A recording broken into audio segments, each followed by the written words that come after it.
Hashem, nous débutons la halakha relative au zimoun. Zimoun se traduit littéralement par une invitation. Zimoun, c'est un devoir qui intervient à partir du moment où trois adultes ont consommé du pain ensemble. Pour dire le zimoun sans le nom d'Akadosh Baruch Hu. Et à partir de 10 hommes, si le repas a été consommé donc par 10 hommes, on dira le zimoun avec le nom d'Akadosh Baruch Hu. Cette obligation du zimoun doit suivre systématiquement le birkat pour la personne qui va être mésamen, c'est-à-dire que la personne qui dit le zimoun et qui invite les autres à répondre, elle va dire le birkat hamazon immédiatement. Les personnes qui ont répondu peuvent poursuivre leur repas normalement, sans pour autant devoir s'arrêter. C'est coutume chez certaines personnes de lire le premier passage du Birkat Hamazon fort, de telle sorte à ce que l'assemblée, au moins les personnes qui ont répondu aux zimoun, puissent dire Amen. Ce n'est pas nécessaire, en tout cas ce n'est pas une exigence halachique, surtout si l'assemblée ou les personnes présentes sont encore en train de manger et qu'on risque de les perturber en leur demandant de répondre Amen alors qu'ils ont encore la bouche pleine. C'est bon de le préciser, toujours à propos de ces halachot relatives aux zimoun.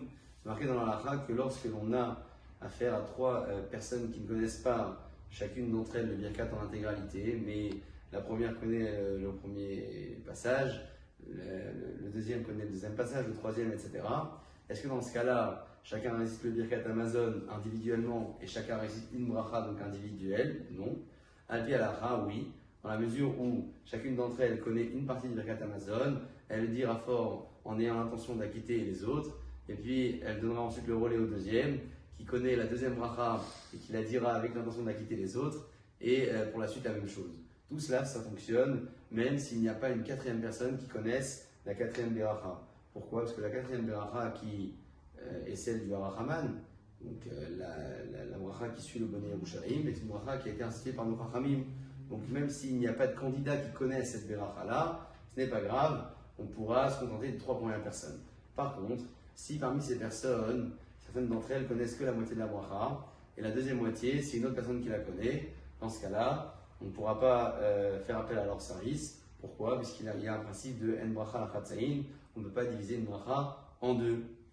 Pour conclure, à propos des halachot du zimoun, on peut s'associer 3 personnes, voire 10, si nous étions dans la même pièce et on se voyait pendant le repas. Si nous avions eu l'intention, bien évidemment, de manger ensemble ou de partager une partie du repas, on pourra s'associer. Si jamais nous avons déjà répondu à un zimoun, on ne peut pas s'associer à un autre zimoun pour compter et être comptabilisé dans un second compte.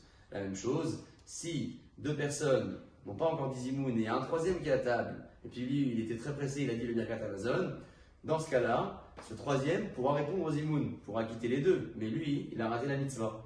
Il va juste servir de complémentaire aux 2 premiers, mais pour lui, il a raté la mitzvah parce qu'il a déjà dit le birkat hamazon, donc